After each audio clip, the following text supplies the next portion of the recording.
All right.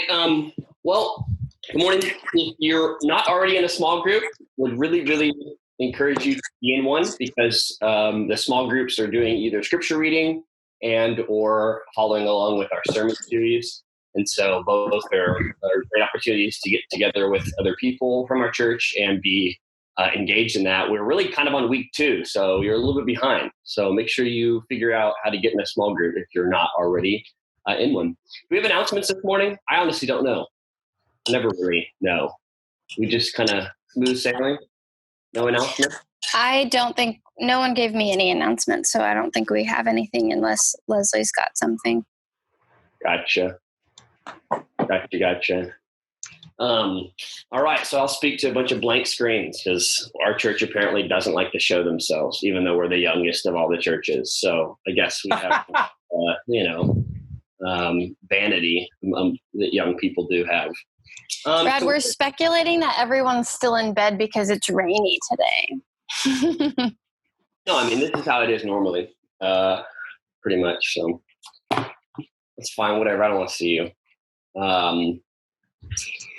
So we're continuing on in Isaiah, and we've kind of switched up the order of the sermon series. We're going to do basically one passage from Isaiah, and then on the next Sunday, talk about what we think could be applicable, kind of an issue going on in our country. Today, we'll be talking about police brutality, which is obviously a topic that people have discussed most recently at length. We're going to hit it from a little bit of a different angle because our goal is not to just talk about it, but talk about it from what we talked about last week on Isaiah. So if you remember in the passage that we read last week, Isaiah 7 and 2 Kings 16, Ahaz kind of keeps his options open with God. He says, God says, don't worry about those 2 smoldering stubs of firewood from the north, Syria and the northern kingdom. They're not going to be able to come against you. Ahaz was like, I don't know about that. So he was like, I'm not going to test you, God, even though God tells him to. And then he decides to go and actually reach out directly to the Assyrian king, who comes and actually takes over the 2 northern kingdoms. So we're going to continue on with that story today. But remember, the thing that we talked about last week was when we don't listen to God, we listen to the wrong people. And we often will take those voices and sort of run with them. We have a very similar point next week, but it's slightly different. We don't seek help from God, we seek help from others. And that'll be based on the Isaiah 30 passage from next week. So hopefully you're reading along. I gave you a homework assignment too, kind of more like a devotional. If you read Isaiah 8 and kind of think through some of why it is that we listen to other voices other than God's. And what does it look like to really hear God's voice in others, which is the vast majority of the words that we hear. And so we'll talk about that a little bit more today, obviously, as we practically apply these things. So I want to start off just with a few kind of thoughts, and then we're going to take some time at the end to group up and talk a little bit about. So what do you know about all this police brutality stuff? Is it kind of the shallow knowledge and statistics that you can kind of rattle off hand? Do you have a real in-depth kind of knowledge about what's going on in our society at the current, but also sort of historically? So let me rattle off a few that I've heard a lot of lately and then kind of counter some of them. The same number of blacks and whites are killed each year by police, except for the fact that there are 5 times more whites in our society, which means blacks are between 2 and 3 times more likely to be shot by a police officer than a white person is. So like so many pieces of information and statistics, people kind of know one half of it. And we got to remember that God deals in truth and reality. And if we're going to learn truth from him, we've got to be willing to address what are the issues and be very careful not to talk about stuff that we haven't really fully understood. Or if we do, talk about in a really humble way. Or maybe you've heard about black on black crime, as it's sometimes called, which is sort of not the PC term for that anymore. Is more likely than any other type of racial group on racial group crime, except that blacks are much more likely to be in poverty than any other group, regardless of the fact, and I think this is important, that they have almost the same educational attainment, at least at the high school level, than whites do, and are far more educated than Latinos are. And yet deal with poverty at a higher rate than even Latinos do. And crime and poverty often go hand in hand, as we'll talk about in 2 weeks when we talk about politics. So this BLM movement, Black Lives Matter movement. So you believe in it? That's great. It's awesome. I think, honestly, it's a movement directed by God himself. I have no doubt. But is the movement and the organization really the same? The Black Lives Matter movement is just as pro-transgender and queer ideology as it says it's disruptive of the traditional nuclear family.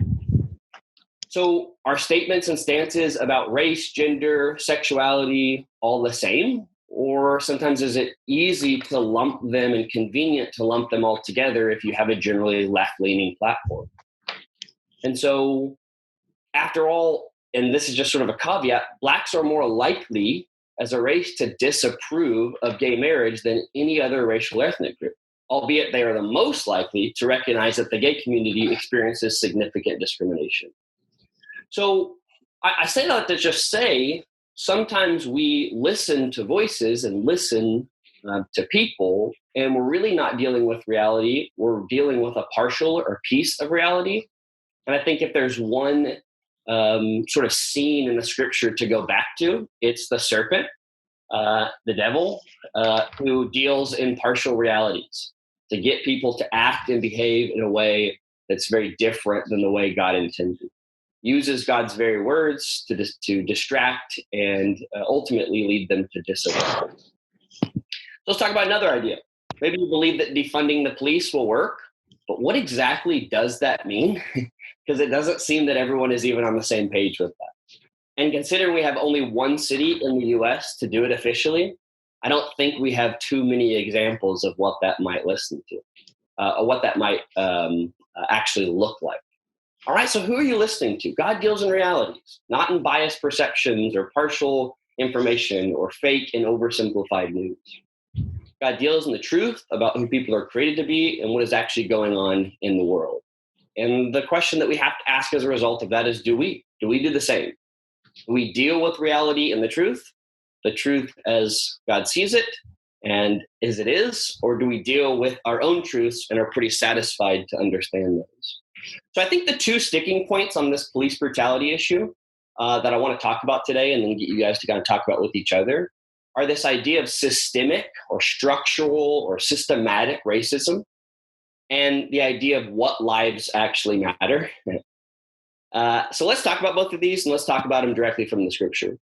So we go back I'm going to mention this in a moment, Isaiah 28, 9 through 13. I'm not going to put it up there. So if you'll just kind of turn there, I want to point out something that happens during this interim period between Ahaz allowing Assyria in and the northern kingdom ultimately being destroyed. So it's Isaiah 28, 9 through 13.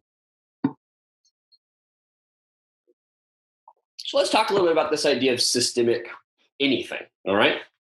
Systemic doesn't mean that everyone is bad. That's probably the first part of this. I mean, when a system becomes fully corrupt, like what we see in Isaiah and in the other prophets, God basically says there's no hope and you're going to be destroyed. So let's hope our system isn't 100% corrupt, because God might not act in the world like he does in the Old Testament, although I do believe he does, but some would maybe argue with that idea. We would be in big trouble if our system of policing in our country was 100% corrupt, right? But I do want to make the point that in the prophets and in Isaiah, that is actually what's going on. Think about the famous story of Sodom and Gomorrah, where Abraham's like, let me just find 50 people that are good. God's like, he's like, okay, well, what about 10? What about 5? And keeps going down and ultimately can't find anybody but 2, and they're not even that great. And they're his, relatives. That is when a system has become completely corrupt. God's judgment comes on. So a system isn't completely bad. It means everyone, though, is desensitized often to certain bad behaviors, okay? That means that bad behaviors are allowable because they're a part of the system, and it can be easy to just simply ignore them. And that's what's really going on with police brutality. We don't have a whole lot of bad cops. We have some bad cops who are taking their power of ultimate capital punishment and doing it with relatively no accountability from departments, from other police officers. And that's a problem. Okay. It's a problem not because the system is messed up, but because a system is a system, and it's sort of meant for our good. But like any system, when you don't put laws into place in particular, like we're going to talk about from this Isaiah passage, or the culture isn't built up in a way that people actually care and do what's right, and that there's an accountability aspect to that, then bad people sort of get away with very bad behaviors. One of the most famous books on this topic is written by Hannah Arendt, and I reference it all the time. And if you really want a tearjerker, not just kidding, it's not. It's basically a legal book, and it's awful and will make you feel bad. But it's just called The Banality of Evil, and she goes through and watches the court case of one of the top men in the concentration camp, kind of overseeing them, and just talks about what a decent guy he is. But he gets caught up in a system that just ignores, the good of other people. He was so high up, he didn't have a real good sense of what was actually going on. And he just talks about how evil often is banal. It's people just ignoring what ought to have been done. Someone stepping up, someone saying something. And I think that's the biggest problem that we have right now in our policing system, is that some bad apples sort of get by with this code of silence and or inability for the normal law courts to expect of them what they would expect of a normal citizen in terms of justice. Okay, so another way of putting this is that most aren't bad, but most don't care about the some that are bad. Okay, I think that's a very decent way of talking about systems. Okay, and so what ends up happening, and someone want to read Isaiah 28, 9 through 13, because something very similar has happened in Isaiah in regard to oppressing poor people and not giving innocent people their day in court. So if you read Isaiah 9 through 13, and this is takes a little bit of unpacking, but we'll talk about it. Go ahead, whoever wants to read it. I'll do it. All right. Isaiah 28, 9 through 13. To whom will he teach knowledge, and to whom will he explain the message? Those who are weaned from the milk, those taken from the breast. For it is precept upon precept, precept upon precept, line upon line upon line, here a little, there a little. For by people of strange lips and with a foreign tongue the Lord will speak to his people, to whom he has said, this is rest. Give rest to the weary, and this is repose. Yet they would not hear. And the word of the Lord will be to them precept upon precept, precept upon precept, line upon line, here a little, there a little, that they may go and fall backward and be broken and snared and taken. I want to read that a couple more times. One, maybe not in like the ancient first century Bible version that Justin's reading. Just kidding, Justin. Someone read the Message and then maybe NIV. Let me give you a little backstory as we read this again. So God is actually speaking through Isaiah here to say and respond to the people who've been saying, Isaiah, why are you trying to take us back to these basic laws? Are we a bunch of kids? We don't need this stuff. Think about Hebrews or 1 Corinthians, where it talks about, weaning off of milk and baby food and actually eating solid food. And they're basically complaining about this idea, like, give us solid food, give us something to really, chew on and think about. And Isaiah keeps saying, all I'm going to give you is the basics, because you don't even know how to do the basics with people. You don't even know how to treat people decently, fairly. So now I'm going to have to continue to give you the basic laws and add more laws on top of more laws on top of more laws. And that's all you're going to get from me until you can understand what the spirit of these laws are and not just more, the things that you're actually doing. So I want to read that a couple more times, maybe. So NIV and then the Message. What is the scripture again? Isaiah 28, 9 through 13. I have the NIV. Great. Who is it he is trying to teach? To whom is he explaining his message? To children weaned from their milk? To those just taken from the breast? For it is, do this, do that. A rule for this, a rule for that. A little here, a little there. Very well then, with foreign lips and strange tongues, God will speak to to this people, to whom he said, this is the resting place. Let the weary rest. And this is the place of repose. But they would not listen. So then, the word of the Lord to them will become, do this, do that. A rule for this, a rule for that. A little here, a little there. So that as they go, they will fall backward. They will be injured and snared and captured. I'll read the message. Yeah. Okay. Is that so? And who do you think you are to teach us? Who are you to lord it over us? We're not babies in diapers to be talked down to by such as you. Da, da, da, da, blah, blah, blah, blah. That's a good little girl. That's a good little boy. But that's exactly how you will be addressed. God will speak to this people in baby talk, one syllable at a time, and he'll do it through foreign oppressors. He said before, this is the time and place to rest, to give rest to the weary. This is the place to lay down your burden, but they won't listen. So God will start over with the simple basics and address them in baby talk, one syllable at a time. Da, da, da, da, blah, blah, blah, blah. That's a good little girl. That's a good little boy. And like toddlers, they will get up and fall down, get bruised and confused and lost. So the message is often a great resource when you've got Hebrew that is tricky. And this blah, blah, blah, blah, blah, blah thing is exactly what Isaiah the prophet is doing when he talks like this. If you look at the Hebrew words, it's la, la, la. It's basically rhyming words that still mean laws and precepts. And he's basically kind of chiding them with this statement. So I think this is an amazing scripture in my mind that talks about what's going on in our current police brutality situation. People have gotten to the point where they can't treat Blacks in particular with any kind of human dignity. And so they need the basic laws and policies that we should have had in place from the beginning. Don't put someone in a chokehold. Don't shoot someone who's running away from you.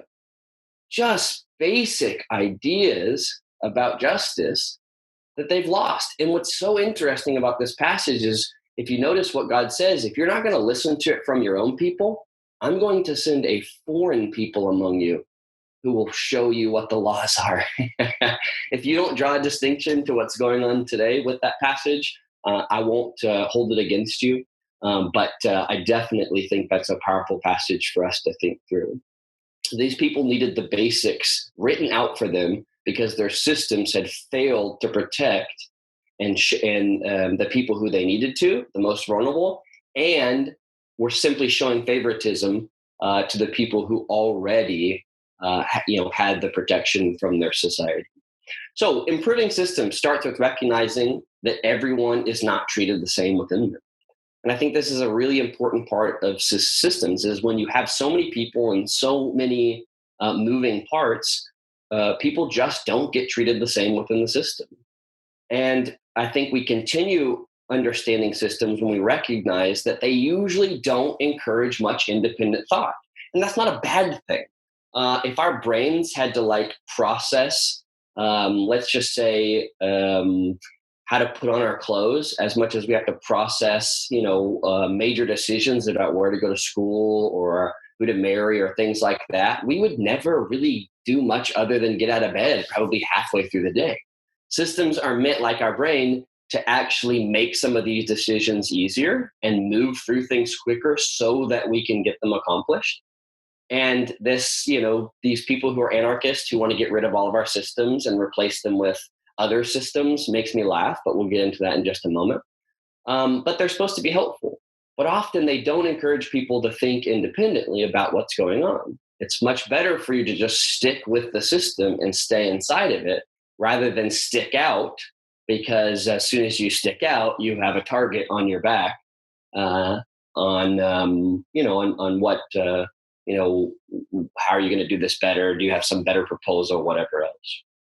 And we end in terms of improving systems with empowering people who aren't treated the same to speak up against those who've mostly fallen asleep. And I think this is a big part of what we're trying to do now in our society with police brutality is we're trying to empower people who aren't treated the same to speak up against all those people who more or less aren't paying attention and aren't thinking about this independently. They're just sold on the system itself and will do anything to protect the system without really trying to improve it. Now, of course, it doesn't help that sometimes the voices are ones that are saying silly and stupid things like, let's get rid of the entire thing and start over, as if that's really, number one, even possible, or two, a very good idea. But we have to understand in regard to systems is our goal in trying to improve a system is empowering those people who are treated differently within those systems to speak up against how the system impacts and affects them. And that is what's going on in our society right now. We're finally starting to listen to Black people who say this system of policing, among other things, doesn't treat us the same as it treats other citizens. And are we going to listen to it? Are we going to understand? Are we going to continue to enjoy and protect the system over how that system impacts or affects people? Or are we going to actually pay attention to what people are doing and how people experience this? So I'm not going to lie. I have a couple times in my rebellious years pulled up to a police officer. And now, again, I want to remind you, I have only had good experiences from police officers. But multiple times, just out of some sick, rebellious bone in my body, pulled up next to a police officer, put my windows down, and played some NWA. I'm not going to lie. I've done it at least 2 or 3 times. Some of you who don't know NWA, just done that. They have some songs about police. Now, this was my younger years. I thought I was very, very cool. But the irony about so much of that is it seems like it's very much playing into this other narrative that's a systemic way of thinking, which is get rid of police, all police are bad. Some of these chants at the protests, which are basically just F the police, that's not even original. But really, you're going to walk up to random police officers who you don't know, who you don't understand what they're doing, and you're going to basically use the most intense word that we have. How is that going to help? I mean, I understand that it voices your anger, and maybe you feel it's justified. But I think the irony about this is just a systemic way of dealing with this systemic racism. Let's just all get together and all believe that all police are bad and get rid of them entirely. And our best, substitute is we're going to have community health workers do policing. What does that even mean? If I hear that idea again, I might go mad.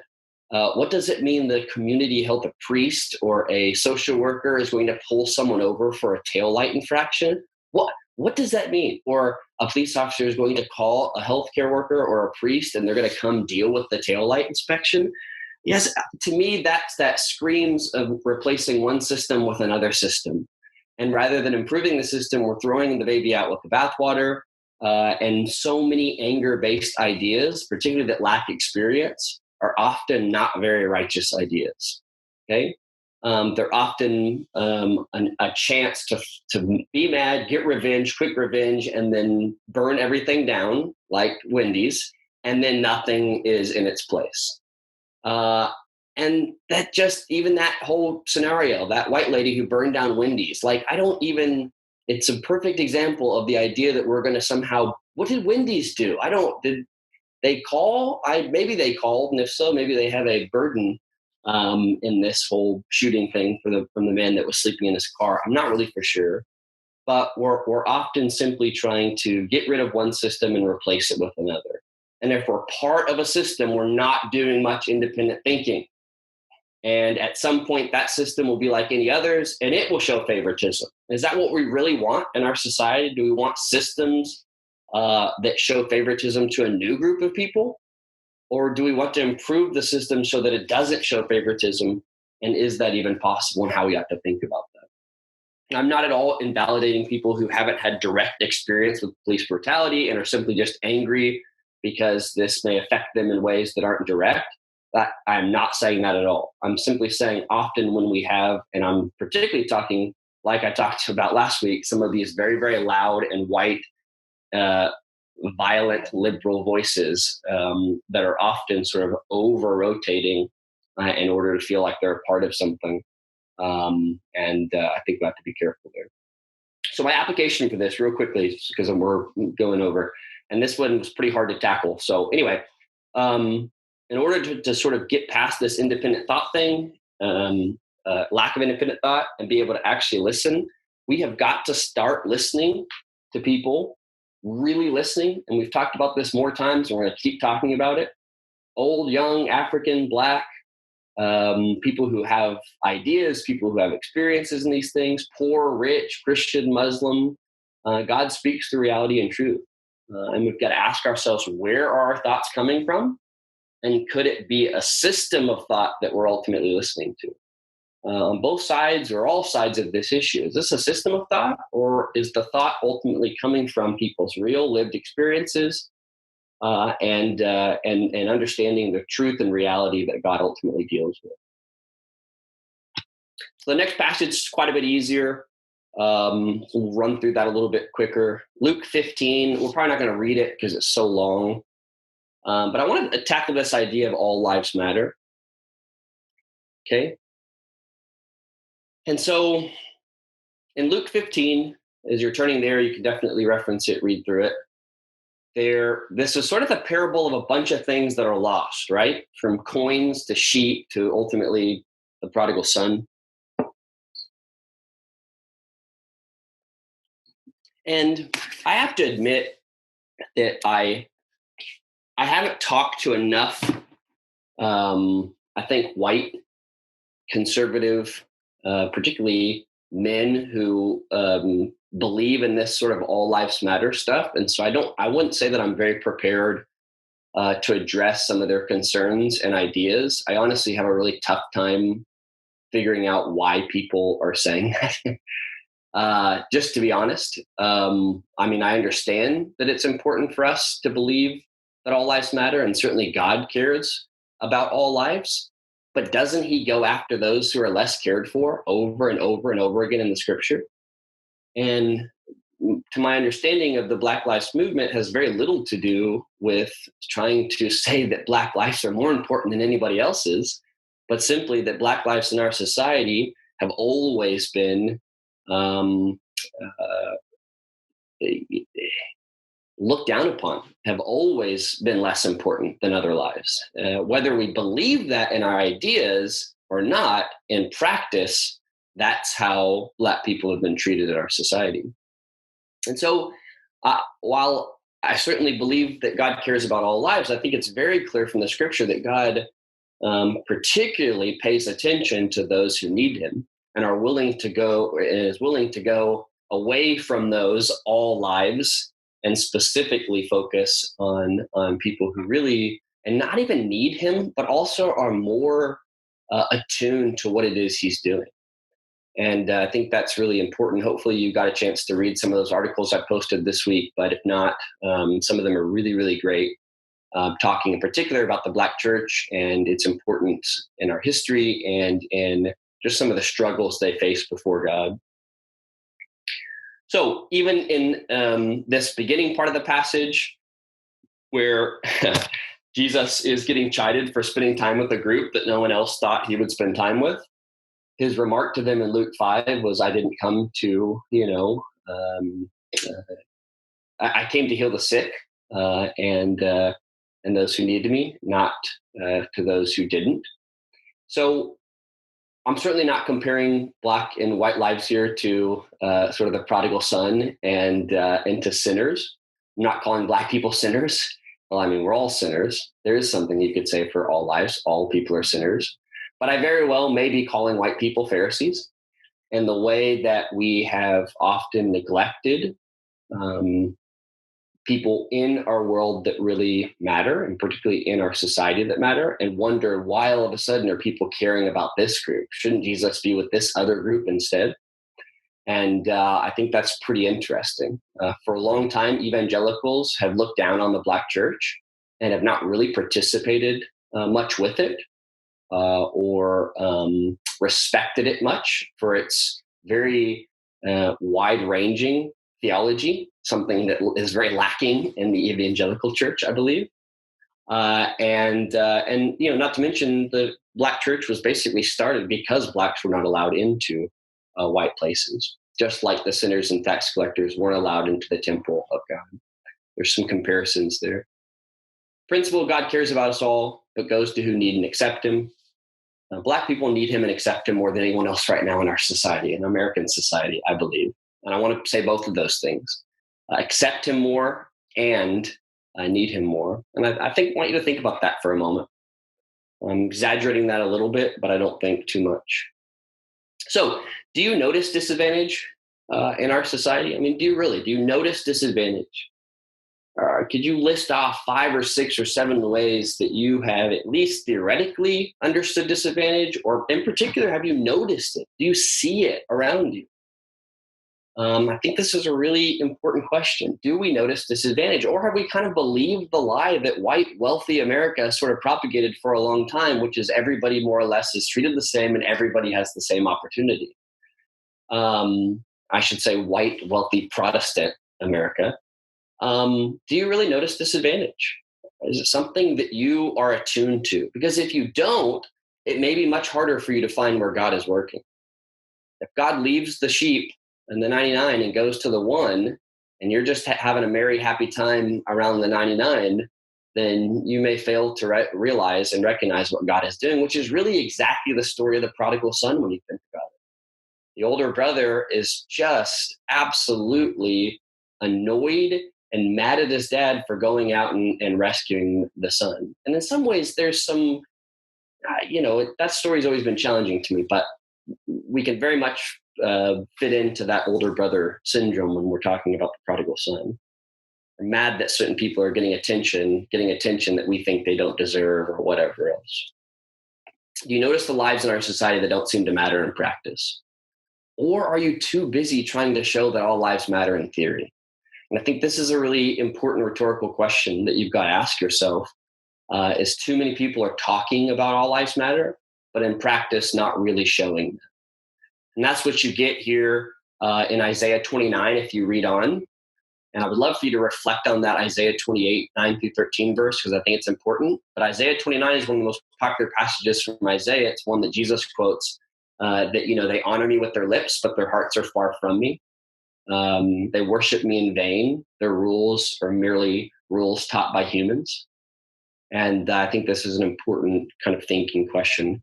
Do we really notice the lives that don't matter in practice around us, or are we too busy trying to show that all lives matter in theory? So we're going to take 10 minutes here to end off and probably just do random breakouts, because that's way better than trying to figure out who wants to do what. I just have 2 questions for you. We'll just send that. I didn't prepare, so I don't know how to send it exactly. You can spend more or less time on one or the other. It's up to you. But the first question is in what ways is your thinking systemic? That's it's programmed, not independent, and doesn't consider how it may show favoritism to some. So in what ways is your thinking pretty systemic? And this is a really hard question, just like the first part of the sermon is kind of hard. And so if this is a harder question and you can't really think through it, you can just move on to the second one. And this one's, do you agree or disagree with the idea that sometimes God has more concern for some who need it? And can you think of any examples? Explain that. And I think a follow-on question to that is, what does it look like to really notice disadvantage, to notice who God has more concern for anytime? Because I guarantee you, if the people of Israel would have turned around and actually paid attention to the oppressed, the fatherless, the widow, they would have turned the tides on what had gone on in their society. But the problem is they had been doing it for so long that it had gotten so bad that they hadn't even recognized it anymore, and which ultimately led to their being exiled. So we'll put those questions up somewhere. I'll probably just copy and paste them in the chat, and then whoever's doing the breakout rooms, you guys can send those, and we'll just take about 10 minutes, and then we'll come back together. All right. See you soon. Just Okay. take 5 or 10 minutes and just sort of share some thoughts with each other about this conversation, and whether it's questions or challenges or encouragements, whatever it is. Yeah, with the second question, Chelsea kind of took up all our time because she talks so much. Seriously? But Listen, that's 60 seconds left. Notification came out of nowhere. Okay. Was that the shortest breakout session we've ever had? Yeah. But I was just saying, like, with that second question, like right off the bat, like hearing that, I was like, yeah, like 100% I agree that God cares for those that are disadvantaged, or he leaves the 99 and he goes for that one. And I'm like, right off the bat. But Chelsea brought up a really good point that, God doesn't love like we do. Like his love is perfect, unlike ours. He's able to love all of us infinitely well. I was like, damn, I didn't even think about that. So yeah, I don't know, but that was a really cool point. Did you just say damn? What? Did you say man or damn? No, I don't think I said either of those things. Oh, okay, cool. Good. You can stay then. Oh, okay. Thanks. I just want to mention one thing though too, and I think this is an important idea. When we talk about Jesus going to the disadvantaged, he certainly did, but he still treated them with the dignity of letting them choose him or not. It's not like he was going to a captive audience and saying, wow, these people have nothing to live for. They'll probably be religious and follow me.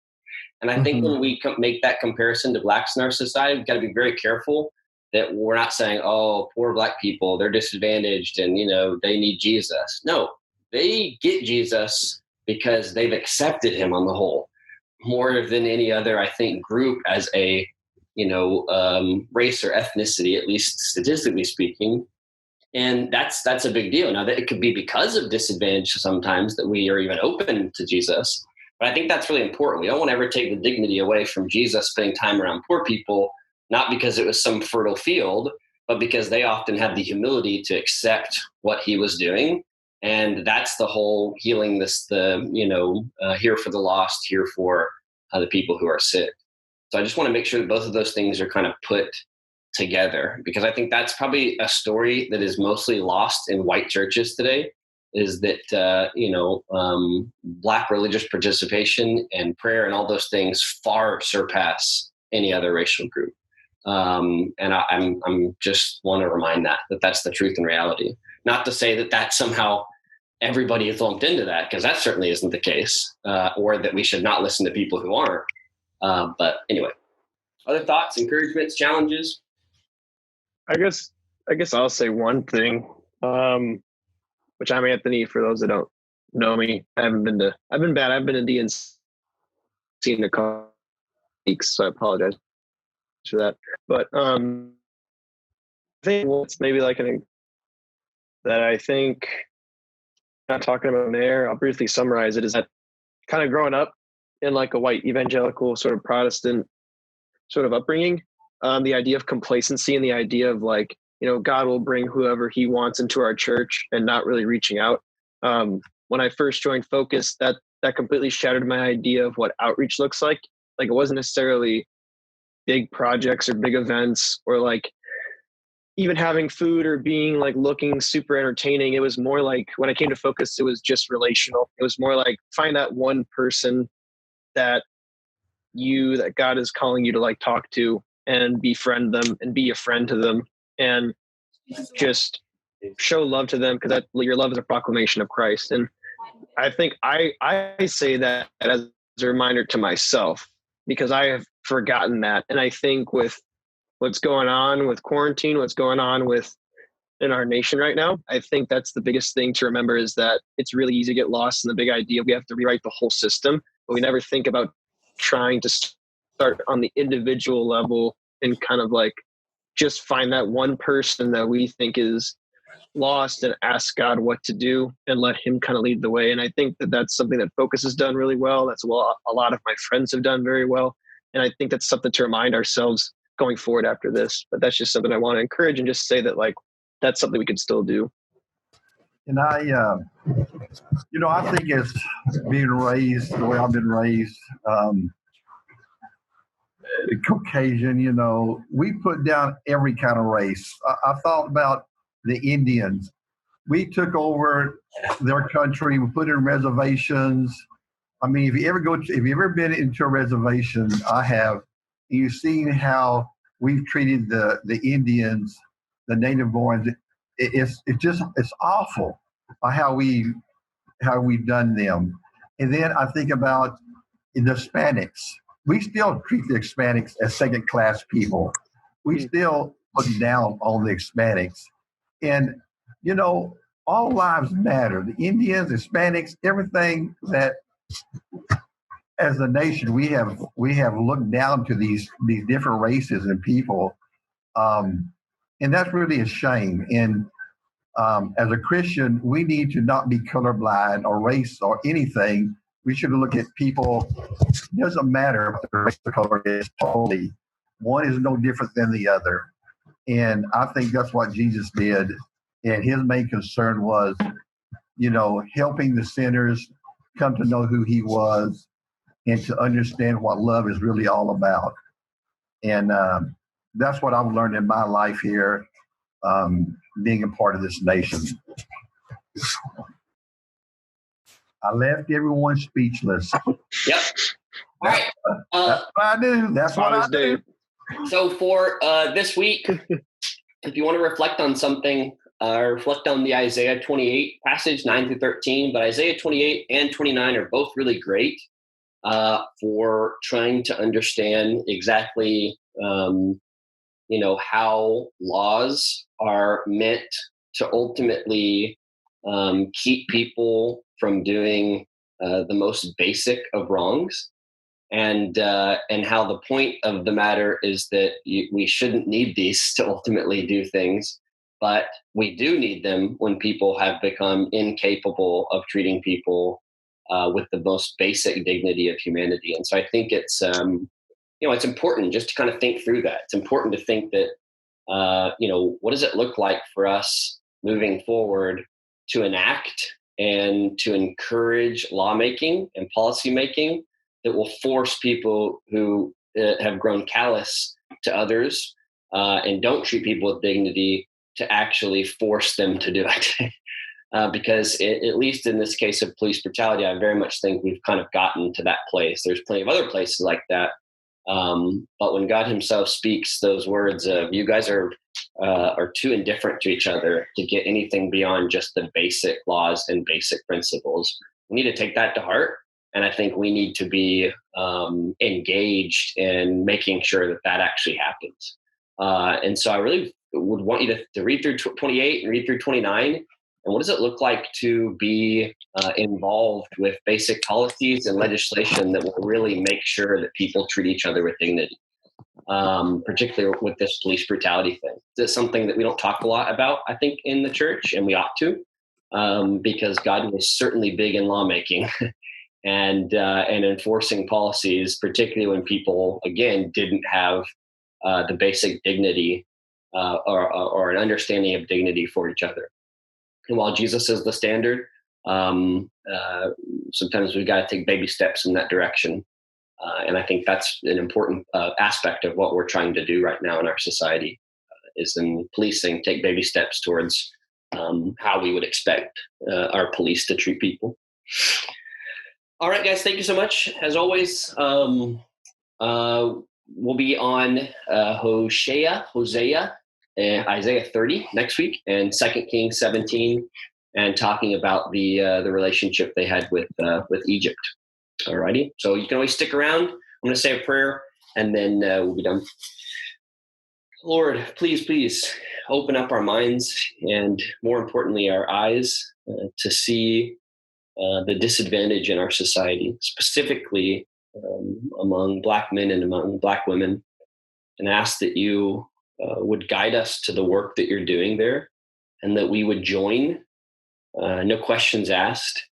We would obey you and expect the treatment of Blacks in our society be on par with everybody else, and that you would give us just an empathy, a longing, your heart for going after people who need you and accept you, and not just being complacent with our own experience and the things that we get. We love you, Lord. Amen.